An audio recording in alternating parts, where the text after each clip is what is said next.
The man who became famous for saying "you're fired" is facing what could be the most serious and consequential personnel decision of his life tonight. Both supporters and detractors of President Trump are now openly talking about what might happen if the president decides to pull the plug on the investigation being conducted by special counsel Robert Mueller. The talk on Capitol Hill comes as the president lashes out about a Monday raid directed at his longtime personal attorney. All of this, of course, as the president of the United States also prepares to decide about possible U.S. military action against Syria for chemical attacks there. Another busy news night here on Special Report. We begin again on the North Lawn with Chief White House Correspondent John Roberts. Good evening, John. Brett, good evening to you. The raid on the president's personal attorney, Michael Cohen's two offices, his residence and his temporary hotel room, represents a steep escalation of the Russia investigation by the Justice Department, one that President Trump has taken as a personal affront and left uncertain what he plans to do next.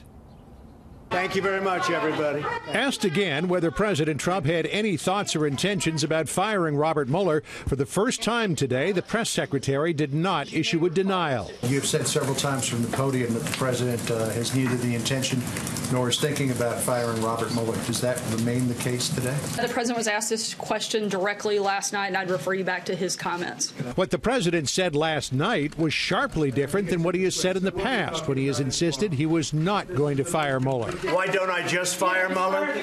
Well, I think it's a disgrace what's going on. We'll see what happens. Sources close to the president say they don't believe he'll fire Mueller. Senate Judiciary Committee Chairman Chuck Grassley today said it would be a terrible idea. It would be suicide for the president to want to talk about firing Mueller. But in the event President Trump wanted to fire Mueller, the White House made it clear. He has the power to do so, but I don't have any further announcements. No question, the president is livid about the FBI raids on his personal attorney, Michael Cohen. Sources say the FBI took everything in Cohen's possession, including privileged documents and communications, computers and cell phones. President Trump warned last year that Robert Mueller's investigation should not stray outside its mandate. It's an attack on our country in a true sense. It's an attack on what we all stand for. To hear the press secretary tell it, President Trump now believes Mueller has crossed a line. The president has been clear that he thinks that this has gone too far. The Senate Minority Leader heaped criticism on the president's complaints today, insisting the raid was signed off on by a number of officials who President Trump appointed. If President Trump believes this to be a partisan conspiracy, he once again ignores the fact that every major player is a Republican. It's still unclear what the FBI was looking for. Bank fraud regarding the payment to Stormy Daniels has been suggested. Sources tell Fox News Cohen paid Daniels from an existing home equity line of credit and that he didn't need to tell the bank what the money was for. The $130,000 was then transferred to an LLC solely owned by Cohen and from there wired to an attorney in Beverly Hills. President Trump denies any knowledge of the transaction. Did you know about the $130,000 payment to Stormy Daniels?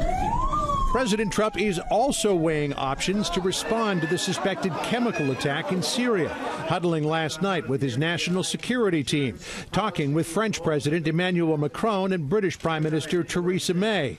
The president today canceled his weekend trip to Peru and Colombia, indicating a response could come toward the end of the week. We're going to continue to work with a number of our partners and allies as we determine what the next best steps are. Defense Secretary James Mattis also canceled weekend plans to travel to Nevada and San Francisco in order to be ready at a moment's notice to respond to the president's call. We also have heard that while the United States and its allies are still working to confirm whether, in fact, chemical weapons were used in the attack, the White House remains confident that they were. The press secretary, Sarah Huckabee Sanders, again saying today that the White House is fully confident with what it has said so far on the matter. Brett? John Roberts live in the North Lawn. John, thank you.